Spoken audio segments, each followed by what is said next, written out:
El síndrome de colon irritable es un trastorno frecuente que afecta al intestino grueso. Usted puede sentir cólicos, dolor abdominal, hinchazón abdominal, gases y diarrea o estreñimiento, incluso ambos. Es un trastorno crónico que se tiene que controlar y que está muy relacionado en muchas de las ocasiones al nivel de estrés y estilo de vida de la persona. Hoy nos acompaña el gastroenterólogo Jorge Vargas de Salud 360 y le recordamos que usted puede realizar sus consultas al especialista a este número de teléfono que aparece en pantalla 905-611-0611. Hoy con el tema de colon irritable o incluso colitis nerviosa, como también se le conoce. Le damos las buenas tardes al doctor, quien está con nosotros. Gracias por acompañarnos. Muchas gracias, Melissa, por la oportunidad. Quisiera tomarme unos breves segundos para dar un mensaje de admiración y de cariño a esos seres tan llenos de amor, bondad y sacrificio que son los enfermeros. Felicidades, enfermeros, en su día por su labor abnegada en esta pandemia. Así es, nos unimos a eso también. Doctor, el colon irritable, colitis nerviosa, como también se le conoce, lo cierto es que es más común de lo que uno podría pensar. Claro, Melissa, en realidad es un trastorno que es extremadamente frecuente. Se dice que alrededor de 1 de cada 4 personas van a tener síndrome de intestino irritable. Es más frecuente en mujeres y es un trastorno de funcionamiento de la digestión que en realidad afecta mucho la calidad de vida de la persona. ¿Cómo detectarlo o cómo diferenciarlo de una colitis normal, por decirlo así? Mira, en realidad la colitis normal es lo que conocemos como síndrome digestivo irritable. La gente popularmente le ha puesto a este trastorno colitis nerviosa, y en realidad lo que se trata es de un trastorno de funcionamiento de la digestión que ocurre con extraordinaria frecuencia.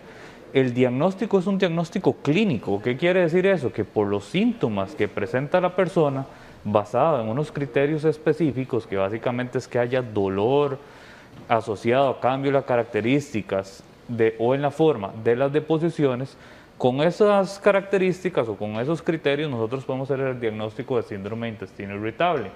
Sin embargo, hay que tener presente que ese diagnóstico no puede ir acompañado de signos o síntomas de alarma. Si la persona tiene un signo o síntoma de alarma, es muy importante descartar organicidad como causa de esos síntomas. Organicidad, estamos hablando de tumores, ulceraciones y otras cosas que pueden ser potencialmente serias para la salud de la persona. ¿Cuáles serían esas señales de alerta entonces, doctor? Mira, dentro de los signos o síntomas de alarma que tenemos que tener presentes, siempre hay uno que es la edad. A partir de los 50 años nos volvemos una caja de sorpresas. Entonces siempre tenemos que descartar en el contexto de la edad que los síntomas que se vengan presentando, sobre todo si son nuevos, que estén asociados a un trastorno orgánico. Por otro lado, tenemos lo que es pérdida de peso involuntaria, sangrado rectal, síntomas nocturnos. Es muy curioso o muy característico que los síntomas que se presentan en el digestivo irritable se presenten durante las mañanas o las tardes, y que cuando la gente se acueste a dormir pase la noche completa y al momento que se despierta otra vez y empieza en su patín, digamos, con la ansiedad, con el estrés, con el corre-corre, los síntomas de colon empiezan a aparecer otra vez. La presencia de síntomas nocturnos, eso quiere decir que si la persona está dormida, se despierta por dolor, es un signo de alarma. Doctor, ¿qué tiene que ver las emociones en esto, el estrés en esto? Mira, es una de las características que tiene el síndrome de intestino irritable que ocasiona estos problemas son básicamente dos. Uno se llama hipersensibilidad visceral. Eso quiere decir que los nervios que tenemos en el colon, por una predisposición genética, funcionan más de la cuenta, están más alerta de la cuenta. Entonces, cuando nosotros nos exponemos a estrés, ansiedad, depresión, que tenemos que correr, que tenemos un examen, todos los nervios del cuerpo van a estar como alerta, como ansiosos, y los de la digestión más todavía. ¿Qué ocasiona eso? Que la digestión funcione mal. Entonces ahí es donde aparecen los cólicos, la distensión, y generalmente eso es mucho, cuando se asocia a ansiedad, también van a asociar diarrea. Entonces que se ponen nerviosos y tienen que salir en carrera al baño, digamos. Doctor, tenemos una consulta vía telefónica desde Heredia. Adelante, buenas tardes, doña Rosibel. Buenas, es una consultita al doctor. ¿Cómo están?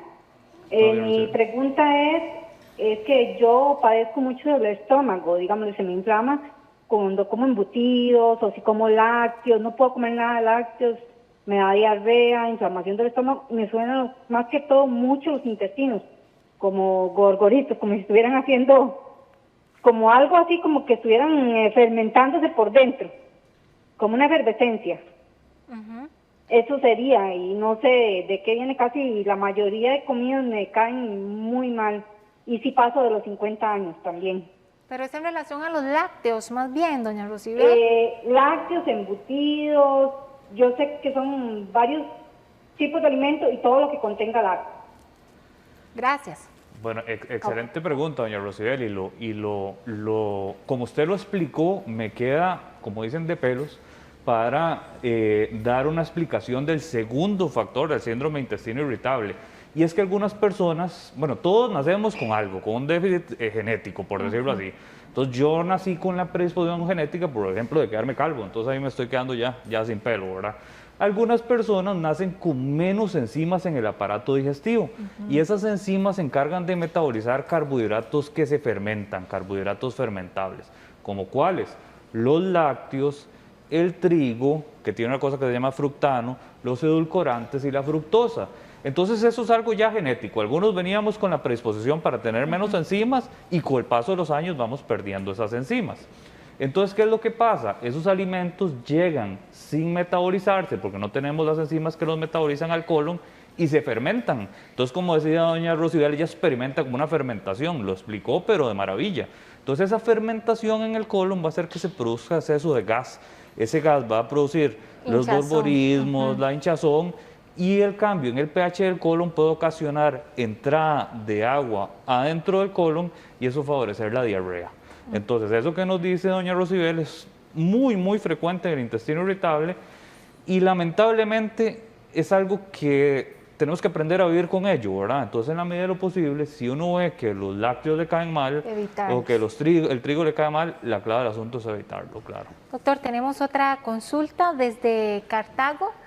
Doña Keila, adelante. Aló, buenas. Adelante con su consulta. Sí, es que verás que tengo un dolor en la parte baja del estómago y me responde en la espalda. Y a la hora que orino es demasiado natural y no soporto el dolor. Es demasiado fuerte.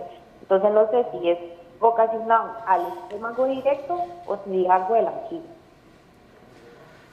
Mira, Keila, cuando uno está ante ese tipo de sintomatologías y sobre todo es un dolor muy fuerte, un dolor incapacitante, y sobre todo si ha permanecido a lo largo del tiempo sin alivio, es muy importante descartar organicidad. Entonces, los dolores abdominales siempre tenemos que tener presente que podrían ser secundarios a trastornos orgánicos, ¿verdad? Entonces decíamos úlceras, tumores, piedras en la vesícula, piedras en los riñones, y como tal, si los síntomas han sido muy importantes, lo primero que deberíamos hacer es estudios para verificar que no esté pasando nada dentro del abdomen, no necesariamente en el aparato digestivo, porque también el aparato urinario y el aparato ginecológico pueden producir síntomas similares. Entonces yo sí te recomendaría hacer una consulta para verificar las características del dolor y ver qué exámenes son necesarios para descartar que no vaya a haber nada más. Si descartamos organicidad, podemos decir que solo es colitis y ya darte el tratamiento adecuado.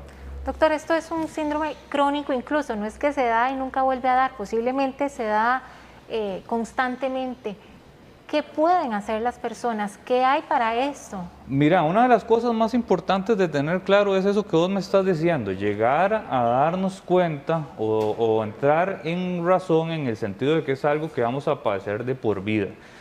Entonces tenemos que aprender a vivir con ello. Una de las causas más frecuentes del digestivo irritable, como lo hemos dicho, es la ansiedad. Entonces a veces si la persona está pensando que tiene cosas malas, que tiene tumores, y no sale de esa duda o no por lo menos no entra en razón de que simplemente lo que le está pasando es trastorno funcional, los síntomas no se van a controlar. El otro factor que es muy importante es la parte de la alimentación. Entonces nosotros enfocamos a los pacientes haciendo restricción dietética de algunos alimentos que deberían eliminar para recobrar su salud digestiva. Y si con esto no es suficiente, se pueden acudir a otros tratamientos tan simples como por ejemplo el té de manzanilla con menta, que viene a relajar lo que es el aparato digestivo, y también tratamientos farmacológicos que vienen a mejorar los síntomas. Unos se llaman neuromoduladores, que vienen a mejorar los nervios de la digestión. Antes de pasar a la siguiente consulta, doctor, ¿qué tipo de medicamentos entonces habría que evitar? Alimentos, perdón. Mira, los alimentos que hay que tratar de evitar, que de hecho no es porque sean perjudiciales para la salud, porque muchos de ellos más bien son muy saludables, sino que más bien son difíciles de digerir o que algunas personas no tenemos suficientes enzimas para digerirlos, son los carbohidratos fermentables. Hay una dieta que se llama dieta FODMAP, que consiste en eliminar esos carbohidratos fermentables. Brevemente, son lácteos, todo lo que tenga lactosa, ¿verdad? Todo lo que sean edulcorantes. Los edulcorantes son dulces, pero no se absorben, entonces por eso es que no nos dan calorías. Al no absorberse van a llegar al colon y las bacterias del colon los van a fermentar y nos van a producir síntomas. Las leguminosas, entonces son los garbanzos, las lentejas, las arvejas, los frijoles. Los coliquientos, que es repollo, brócoli, coliflor, por ejemplo, ajo y cebolla, son alimentos que son muy coliquientos, entonces uno los puede usar para condimentar, pero debería apartarlos de los alimentos. Uno muy frecuente es el trigo, y no por la celiaquía. Hay que recordarse que la celiaquía es una reacción alérgica, y es una reacción alérgica al gluten, sino por un componente del trigo que se llama fructano. El fructano se parece mucho a la lactosa y se fermenta. A la hora de fermentarse nos va a producir síntomas. Y por último, la fructosa. La fructosa está en frutas muy dulces, como el mango, la papaya, el melón y la sandía. Entonces, esos alimentos, como lo hemos visto, muchos son muy saludables, pero van a producir fermentación. No podemos dejar de lado lo que es el fumado y las bebidas carbonatadas, porque esos dos lo que estamos haciendo es ingiriendo gas directamente, claro, ¿verdad? Ahora sí, tenemos una consulta. Don Ronald, adelante, gracias por la espera. Muchas gracias. La consulta mía al doctor es que, en el caso mío, a mí me operaron de la vesícula. Y los dolores de vesícula, cuando ya yo llegué al hospital, ¿verdad?, iba muy mal. En realidad, lo que siento ahora es que también se me inflama el estómago y también siento como los mismos dolores de cuando tenía la vesícula. En las madrugadas muchas veces me he despertado por el dolor y prácticamente me tengo que poner como de rodillas y como almohadas en el estómago. Entonces, no sé, esa era mi consulta. Gracias, don Ronald. Don Ronald, excelente consulta y bueno, eso que usted me comenta tiende a uno a llamarle un poquito la atención, que el dolor sea muy similar a cuando le quitaron las piedras en la vesícula, lo hace a uno pensar la posibilidad de que hayan problemas en el conducto que une el hígado con los intestinos. Hay que tener presente que ahí también se hacen piedras y también dan síntomas. Y los síntomas de páncreas son muy similares a los de vesícula. Entonces, como tal, yo te recomendaría como primer paso hacerse un ultrasonido del abdomen. Y sobre todo, es súper importante tener presente que si los síntomas son nocturnos hay que prestarle atención. Entonces, sí te recomendaría consultar y hacer estudios para descartar que no vaya a haber algo más en ese hígado o ese páncreas. Muchas gracias, doctor, por atender nuestras consultas el día de hoy. Si usted desea más información o contactarle, aquí en este momento aparece la forma de hacerlo, número de teléfono y redes sociales, por si así lo desean.